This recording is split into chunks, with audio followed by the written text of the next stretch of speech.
Yeah, let's go. I'm Jeff Miller, 2049 Outfitters. I'm Pam Hoffman, Everyday Spacer. At Everyday Spacer, we show regular folks how to personally and directly participate in space exploration, science, and astronomy. We're here on Friday nights at 9 p.m. Pacific Time, 12 midnight Eastern Time, and 6 a.m. on Saturday in Germany. We're broadcasting live from Akron, Ohio. And Thousand Oaks, California. Thanks you for joining us. Tonight's guest is Rob Watson. We'll be back in 8.3 seconds. I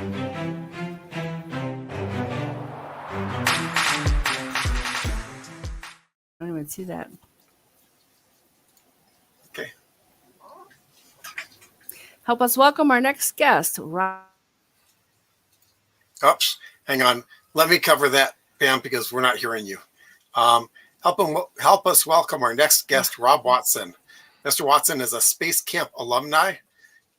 He played a role in a gas payload artificial heart experiment that flew on STS-95 with John Glenn.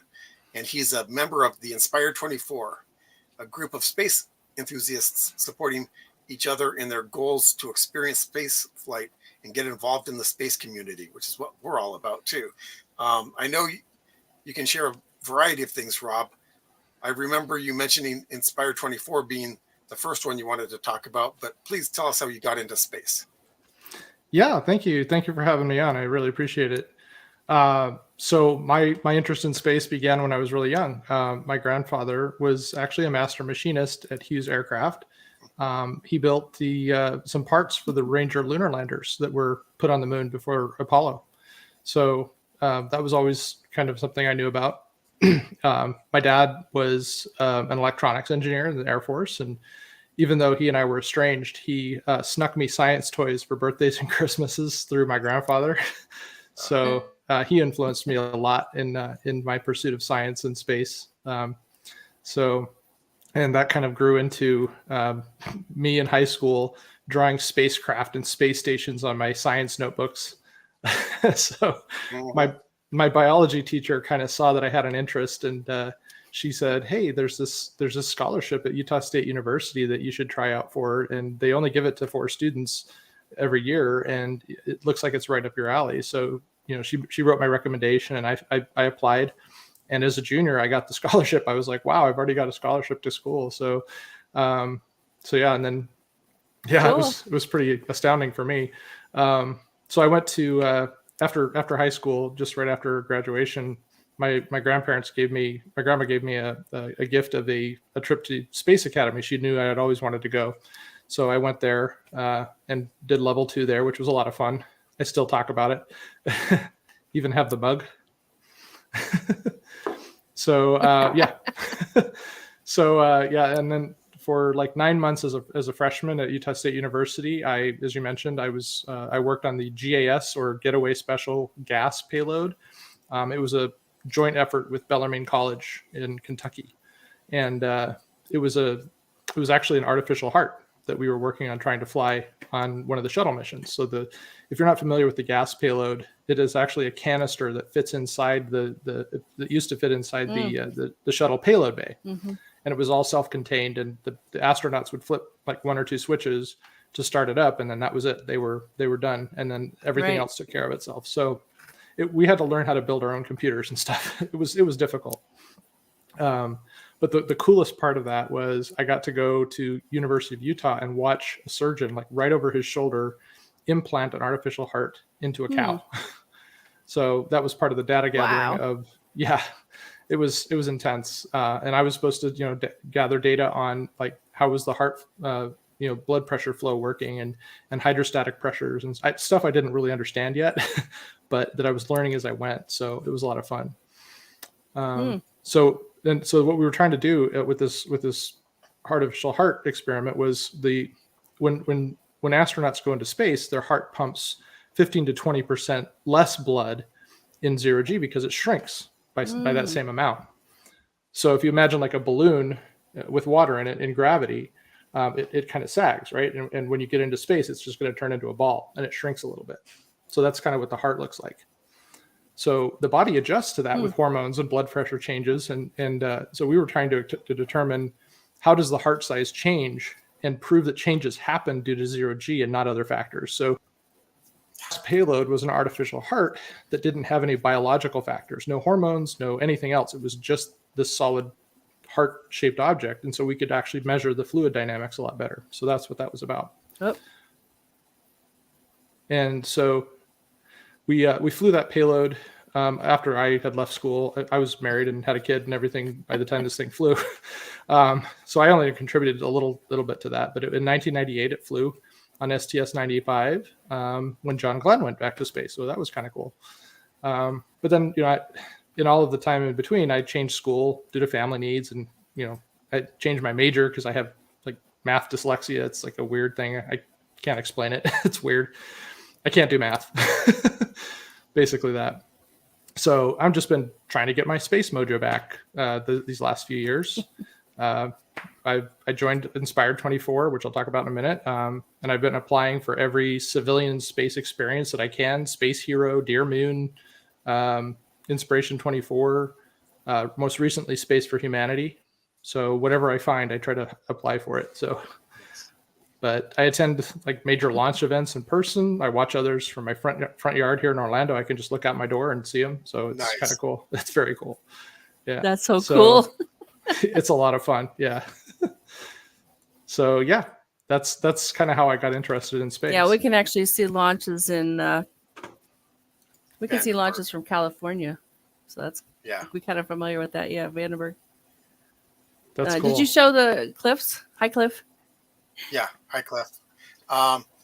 Okay. Yeah, we can't really see the launch from Vandenberg directly, but when it gets high enough, we can see the trail, the contrail from it. So Yeah. Yeah, my favorite ones. My favorite I actually launches saw my are very the first ones. one.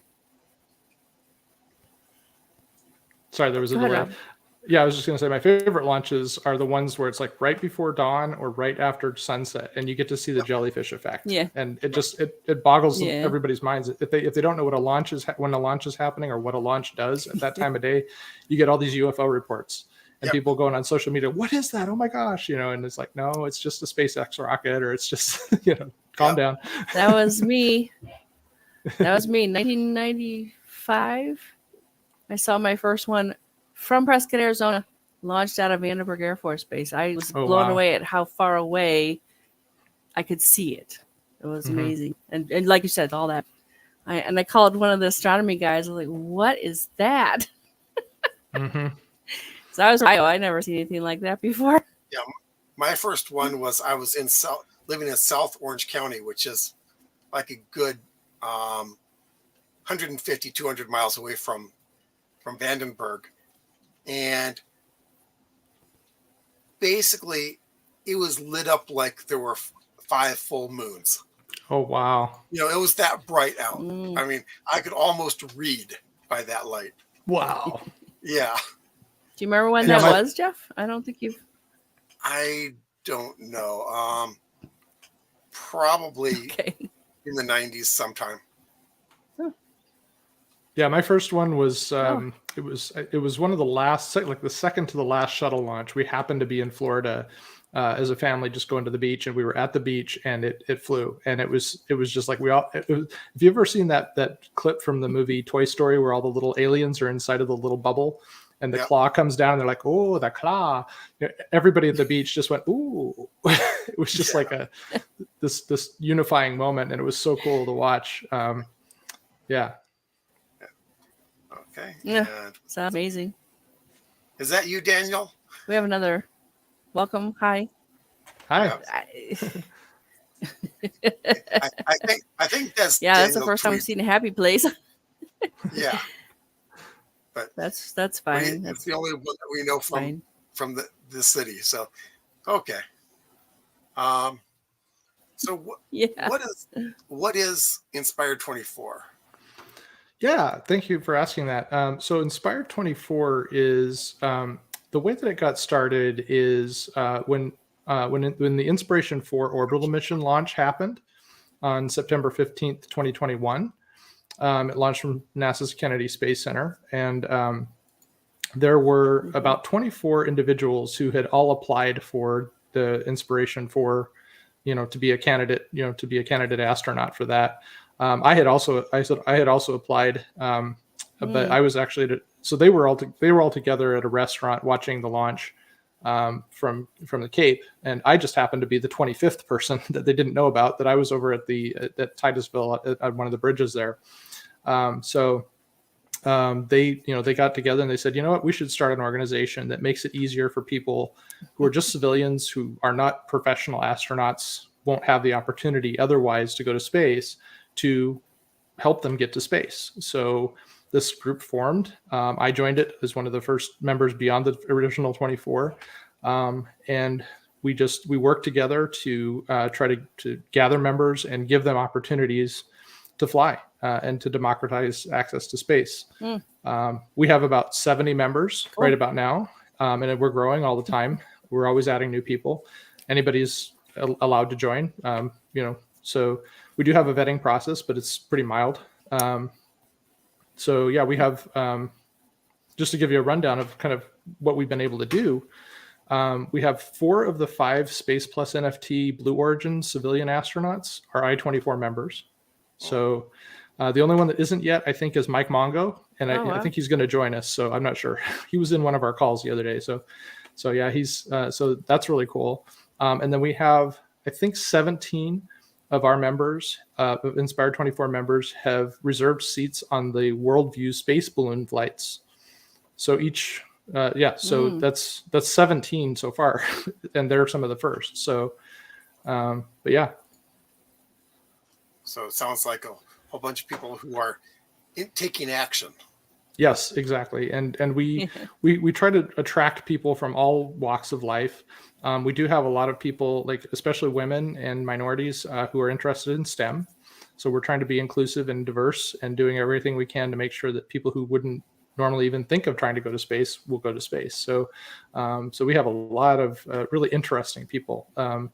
And we try to get in with like NASA Social, so we can go to cover the launches on social media personally. Everything we can possibly do to try to give somebody either an astronaut training experience or some kind of spaceflight experience. So how would you get started with Inspired 24, Rob? Oh, well, I'm glad you asked that. What do you do first? The very first step would be, I'm going to share my screen here. I don't know if you can, let me just. You want me to do it for you? Whoops, you just. Oh, did I just kill it?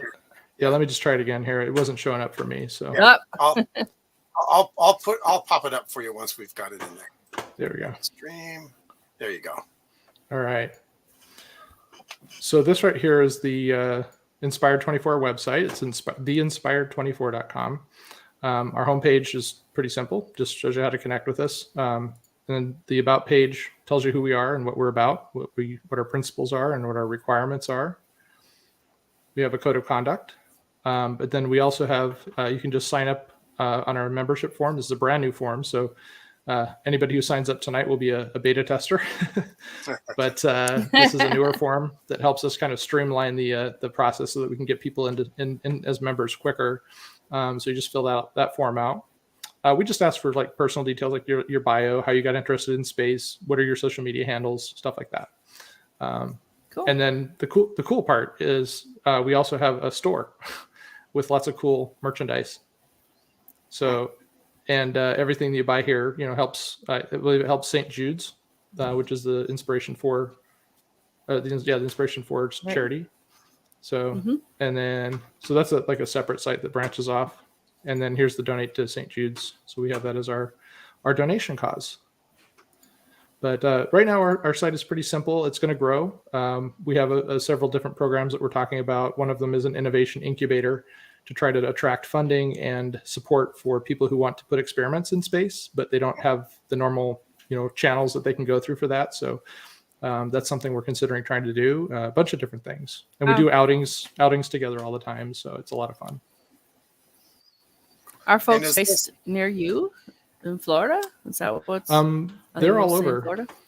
Yeah, they're all over. So, sorry, I lost the screen there. But yeah, they're all over. A lot of people are in Houston, area. Some of them are in Florida area, and then we have people scattered Mhm. throughout the United States. So, yeah. Oh, great. Yeah. And you is say this anybody in the world can join, right? Anyone? Yeah.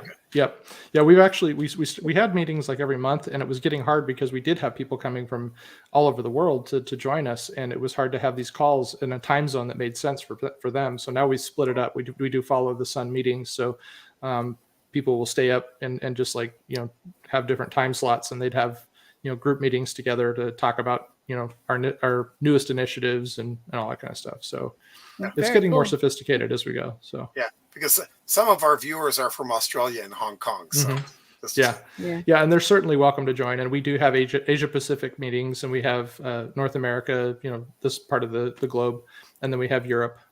So Very okay. cool. All right. So let's see. Oh, here's a good one. What's holding you back right now with respect to getting more involved in space exploration? well, sometimes, there's a big thing about it is whenever you apply for like Space for Humanity or giveaways like Dr. Crispy, he's a DJ that went on a zero-G flight recently. I think he was a Blue Origin astronaut. So he had a contest to give away a zero-G flight, but he had over 60,000 entries. It's just a numbers game at this point. People are really interested in the more that they do these giveaways, the more that they do these experiences, the more people sign up for it. So now, like Space Hero, for example, had hundreds and hundreds of people that were just the insiders, just the social media insiders, like 800 people. And then they've had thousands and up to 1 million people interested in trying to get on a Space Hero flight in the future, whenever that happens. So, I mean, it's a lot of it is just, it's in a way, it's kind of back to like, the odds are against you a little bit. So the best thing you can do is keep applying for all of these things. Just keep doing it over and over and over again. And eventually, like for the ones that are selective, not just on a drawing, but they're actually looking at profiles, they'll remember you and they'll consider you the more you apply for it. So yeah. Boy, that's really neat. Oh, and we've got Janie Beckers here. Hi, Janie. Hi, Welcome, Jamie. Rob. Happy holiday season, everyone. Yep. Thank you. Oh, and Scott. Yep. Thanks, Scott. Oh, good. Yeah. So, All right. So what are your future plans to be involved with space exploration? I mean, what are you looking to do in the future? So I'm just, like I said, I'm going to keep applying. I just applied for Space for Humanity, and we'll see how that goes. That's a pretty fierce competition. And they do look at your profile and like, what are your leadership qualities? I don't lead big organizations. Like we're small. I'm on the leadership team for I-24, but we're still small. But it's just, that's kind of what I'm going to be planning on doing. Cause on merit alone, I'm not like, I'm not like a physicist or I don't have a PhD in anything. I'm just a regular guy like everybody here, just trying to get to space. So I just keep watching for stuff. Being connected to I-24 helps me find things that I wouldn't normally know about to apply for. And I do a lot of reading, and I'm trying to do more videos. I have a YouTube channel. If you want to put that in the chat, I have a YouTube channel that where I'm going to be posting all of my video of my launches that I go to. And I have Instagram and Twitter and a bunch of other stuff. So, I'm trying to build a following just so that I can kind of show that I'm connected.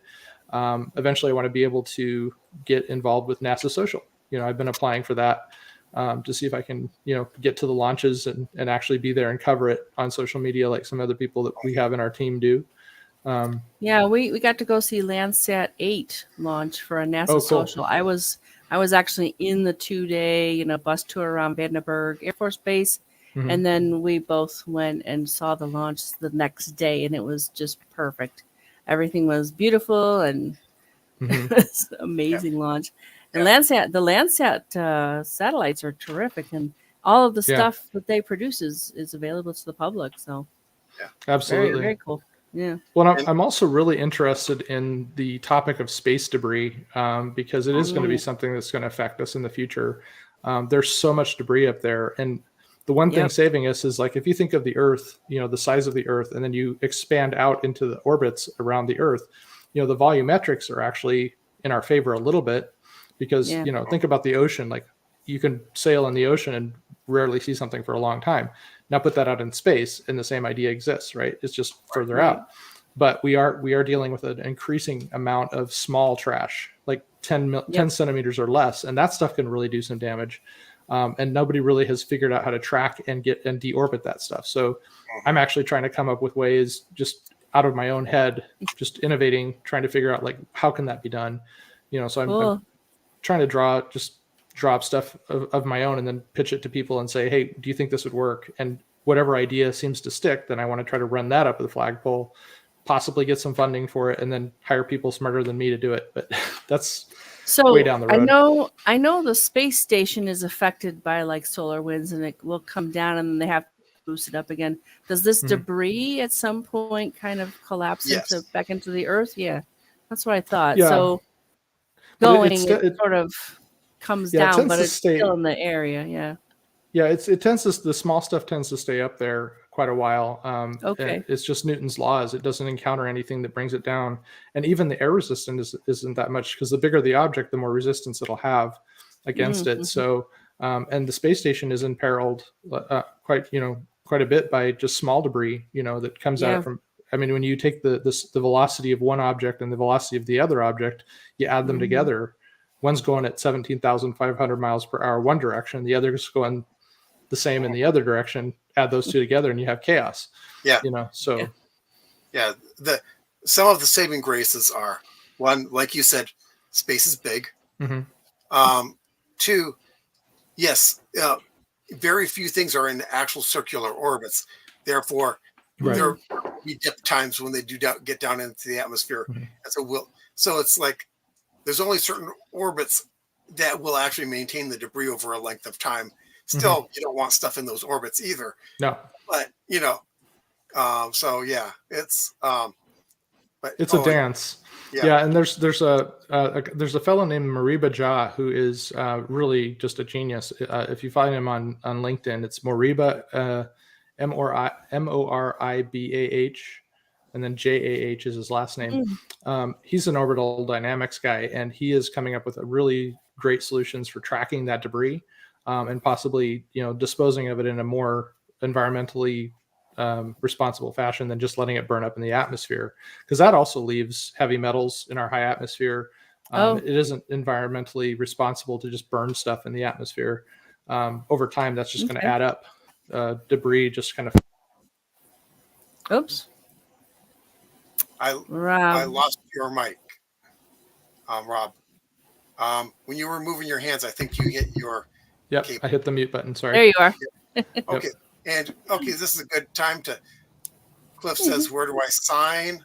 So Cliff, I'll put the Inspire 24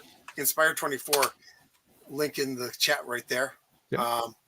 There you go. And AC is in the house.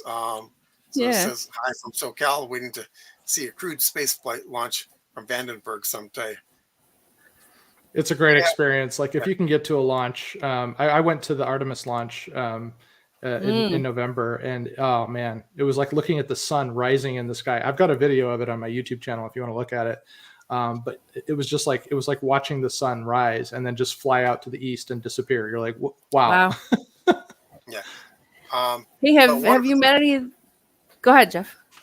Oh, just saying, one of the things about crewed flights out of Vandenberg is that the farther away you are from the equator, actually the worse it is for getting to anywhere up in space. Because, the equator gets you a lot more spin. Gives you more push. Yeah. In a sense. I think physicists call it angular momentum. Yeah. Yeah. But Vandenberg usually does polar orbits anyway, so I don't know if they're going to want to put a crew in a polar orbit for anything. Unless it's a stunt. Elon could send someone up there because you're going up for a few orbits. What does it care if it's, if it's polar or not? In fact, that'd be either. You wouldn't see the same thing more than once. Yeah. So my question for you, Rob, was: have you met any of the Inspiration 4 people? I have not, but several people in our Inspired 24 group have. I'm currently limited by finances for I was actually out of a job for a few months, so I was, clamping down on expenses. But the people who didn't have that same issue were traveling a lot, and they one of the founding members actually knows CN Proctor. I was on a video call with Chris Sembrowski. I was just one of many faces on there. It was a space symposium by astronaut Frank White. I think that's where we met. Yep. But yeah, I mean, I know them at a distance. But I've actually met other astronauts. I interviewed one in college, Don Lind. Don Lund is his name. He just passed away this year, and he was one of our professors at Utah State University. And I interviewed him for a paper I did, and he was really cool to talk to, and just like, I was really interested in how weightlessness felt, and he gave me a long description about that. So that was really, really cool to talk to him. Well, you know how you get slightly nauseous at the top end of a roller coaster? Yeah. That's how it feels the entire time. Yeah. Yep. Yeah. Someday I'll write a vomit comet, the 0G flight. But so yeah, and we're actually working with I-24. We're trying to get more corporate sponsors for our activities. So if there's ways that we can kind of connect with them on their products and be able to promote their products and services as part of our space experience, that's part of the democratization, is using the tools of capitalism to try to help people get to space. And one of the cool things I forgot to mention is when you join I-24, you get a cool patch. So neat. That's our patch, and then you also get a sticker. All right. So, yeah, I thought I'd bring those out there, but yeah. We have a couple more comments. Yeah. AC says exactly. No human has ever been on a polar orbit. Okay. That's true. That's true. That would be interesting. Yeah. Actually, I'm thinking that you probably wouldn't want to be on a polar orbit because the Earth's magnetic field. Yep. Not so strong at the poles. No, you get fried a little bit there. Yeah. Yeah. And Dawn, hi Dawn. She says, hi folks, loving the discussion. I'm having trouble with my system. Sorry about that, Dawn. She says, well, no problem. Yeah. Thanks for attending. That's great. Yeah, if you look out tonight. Oh, sorry, I was gonna go ahead. Oh, Dawn's in Ohio. That's all I was gonna say. Okay. Just tonight, actually, just in case people aren't aware, Mars is really incredibly close to Earth right now. If you get, even with your binoculars, if you get them on a tripod and you get really still, you can actually see like the disk of Mars with just binoculars or a really good telescope. So definitely try to get out there and see that tonight if you haven't yet. Yeah, it's not going to work for me.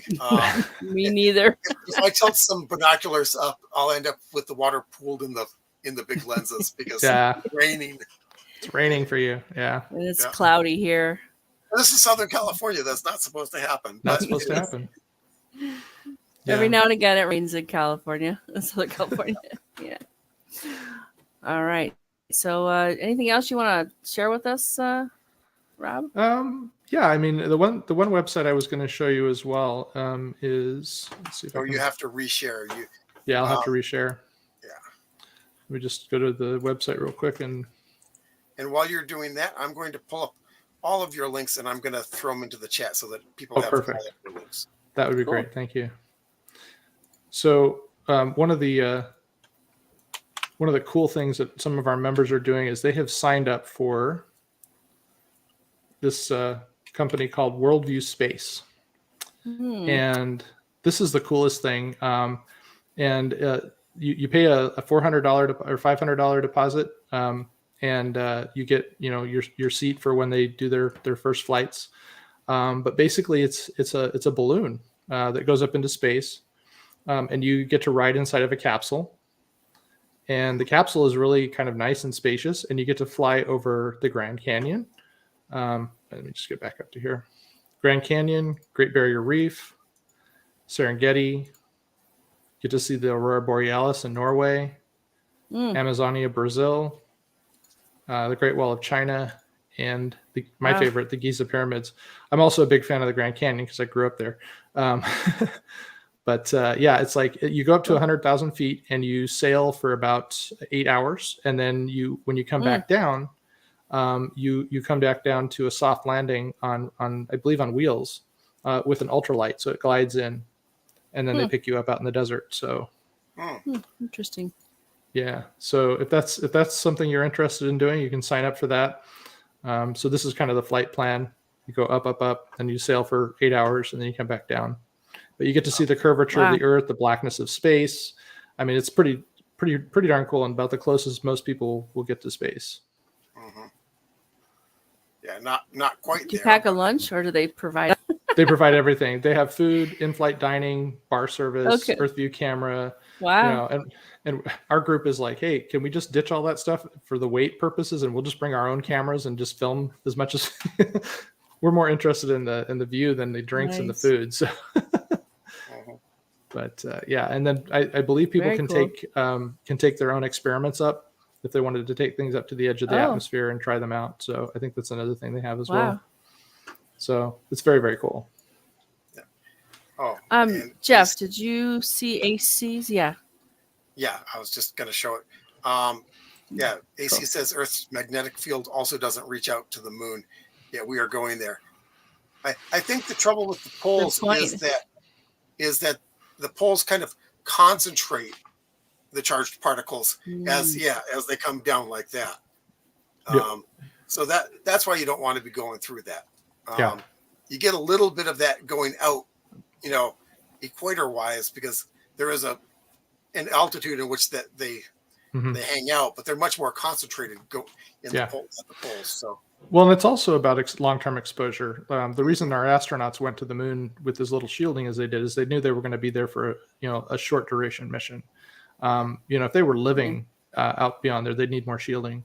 And that's probably on tap for what NASA's doing too. But part of the experience of living on the moon is actually living underground. And that's the basis that NASA is planning on building, is something underground to shield from radiation. Whether you find it, you dig it, or you move the dirt on top of you. Exactly. Right. Yep, exactly. You ever been in a lava tube, Rob? I have. I actually have. Yeah. Whereabouts? Where was the one you went in? So where I grew up, there was a little cave called Mammoth Cave up on Cedar Mountain in southern Utah. And we went up there one time, my parents and I, on our way over from where I grew up in Kanab, Utah to Cedar City, Utah. And we stopped off, and I got out of the car, and they're like, go and see the cave. So I'm like, I go in the cave. I'm like 14, I think at the time. I was a lot skinnier than I am now, but I go in the lava tube. I was completely unprepared. I didn't have a flashlight. So I just followed this group back in there. And so these two guys and another younger kid, they're like, hey, do you know about the chimney? And I'm like, the what? He said, the chimney, like, follow us. So I follow them, and instead of going back out the way I came, there's actually a tiny little hole, and you just shimmy your body up inside of it, and you crawl out back onto the surface. So I did that, but when I got out, I was just covered in mud. I was just covered in mud, and it was so skinny. I can't believe I did this. And I went back to my parents, and they're like, what happened to you? Well, these guys, they just told me I could get out a different way, so I did. 14. I'm stupid, but sounded like a good idea at the time. It sounded like a good idea at the time. So now you have a story to tell. Now I have a story to tell. Yeah. All right, Jeff, you got any more comments there? And I know it's really late for you too, Rob, so we won't keep you up forever. We can have you back. Oh, I'd love to come back. I'd like to talk about some other things that I'm working on just personally. So yeah. Cool. Yeah. Awesome. All right, we'll have to talk about that. Yeah, Jeff, you want to? AC just popped up. Oh, good. Question. How about the 6-month trip to Mars radiation exposure? It's just the risk of That is why I think that it's very premature for going to Mars. So the solution that I've seen people talking about is that since it's likely that we'll be going on Starship, the Starship has a big cargo hold, and if you can pack a bunch of supplies, water, food, and stuff like that in a compartment in part of that rocket, in part of that spacecraft, if there is a solar storm, people can huddle inside of there and be shielded. For the rest of the trip, obviously, they're not going to be huddled in that one space, but there's just enough shielding to not be a problem for them. So, yeah. Well, I don't think I heard about that. Good. We need to launch from the moon to go to Mars. Yeah, I've heard that, and because you can launch a whole lot more bulk, and bulk means shielding. Yeah, I was reading an article. I need to go find that again, but something about in the article said that it actually isn't the the cost efficiency that you would think it would be, because there's still some orbital dynamics to overcome, because you're still, I don't remember what it was. It's something to do with still having to achieve escape velocity from Earth's gravitational pull. Because if you just launch from the moon and you don't have enough forward velocity to overcome the Earth's gravity, you'll fall back to Earth. Right. So, but if you basically launch from the moon into the direction of its orbit, you've got at least the orbital velocity of the moon in there. So, you get a bit of a boost. Yeah, get a little bit of a kick. Yeah. So, and Cliff says, I now know 3 Watsons, me, Rob, and Professor Fred Watson, and we are all into space and astronomy. Go figure that one out. Yeah, something about us Watsons in space. We just love this stuff. Elementary, my dear Watson, right? That's good. That's good. All right. Why don't we do we'll watch for comments, but so and why don't you watch for the comments? Some stellar events this week. December 2nd through December 9th. The beginning and the end of December are the most active. So the best time to observe. And the best time to observe. And it's quiet small in the moon. Small moon. Beginning and end, December 1st, Jupiter and the moon are in conjunction. So that's a bit of a show for you. December 1st? That was yesterday. What is that on the list? Sorry. Yeah. Oh, well. I'm sorry. That was me. They're still pretty close together. But yes. December 7th, December 7th is weekly space hangout. The science of the L1257 butterfly with Dr. Carl Staplefield. And I guess if you want to know what the heck that is, you have to watch on there to see what he says about it. December 8th, Mars is at opposition. And as y'all said, it's closest, so it's biggest. And also shines the most light because we're between it. We usually launch right around the time to meet up with it, but nobody did this year from Earth, I think, right? Yeah. I don't think we there have weren't any real launches. Yeah, that's called the Hohmann transfer. Yep. Yeah. December 9th is Friday night show, and we have another guest, also from the Space Symposium. And so find us Fridays at 9 p.m. Pacific time on the Everyday Spacer Facebook page and the Everyday Spacer YouTube channel. And let's see another thing from Cliff. It only takes 2 satellites to make millions of bits. Oh, yeah, for debris. Yep. Yeah, and that's one of the things I want to avoid in kind of my coming up with stuff to maybe get rid of some of this debris is like you don't want a Kessler syndrome event where you have one collision cascading into thousands of other collisions, because then you can't use space at all. Space is a resource, and if we don't take care of it, we won't have it. Yeah, good point. So I'm going to talk about some other events and activities. Regeneron has closed, and they don't have anything for 2023 yet, but they do need volunteers and judges. So you might want to check that out. Space Prize has a speaker series. Yeah, right. Society for Science. Space Prize has a speaker series, and there's a YouTube link if you don't mind sharing that, Jeff. Yep. And they've got the 5th round of Nominate a Student with Perseverance. It opened on November 21st. It closes on December 19th. So soon. The awards are announced January 24th, 2023. And this is for 6th through 8th grade students in the U.S. public, private, and home schools who are eligible. There's some pretty cool awards in there, too. Okay. If you or someone you know has done something interesting involving space exploration, science, or astronomy, we'd love to share our live. Join us again next Friday, December 9th for Mark Wagner. And I'm actually going to be moving again. I'll be at my sister's house next Friday. So maybe better connection, maybe not. Maybe. So. We'll see. Yeah. So anything for you, Rob? No, but I really appreciate you having me on, and I'm very much looking forward to being on again sometime. Excellent. We like that too. AC's got a comment. Mr. Graham Bell's first intelligible words, Graham Bell, on a telephone on March 10th, 1876, were Mr. Watson, come here, I want to see you. Another Watson reference, yay! Yeah, and So then the next shout thing out he to got Ace. was then the next thing he got was somebody calling about his car's extended warranty. Yeah. Even back then. Even back then.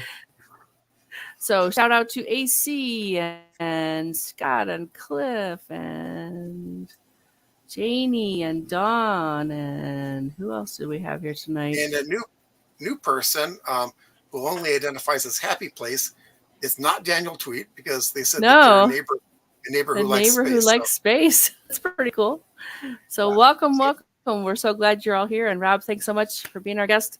We will definitely talk about coming back and talking about some more cool stuff, because you are a perfect everyday spacer, just a regular person in the space stuff. And yeah, that's what we're all about. All right, Jeff, Thank you. anything else from you? Just from Cliff. That's why I'm annoyed that we don't have a spaceport here in Queensland, Australia, nearly all the way to the equator. Yeah, that'd be a good launch point. That'd be a great launch point. Absolutely. Yeah. Well, someday, Cliff. Yep. All right, with that, we're going to let Rob go, because it is, gosh, what is it? 12:31? 12:41 for me, yeah. Yep. For me, too. Okay. I'm usually over where Jeff is in Southern California. Okay, so goodbye, folks. Thank Good you, night. everyone. See you next week. Have a good one.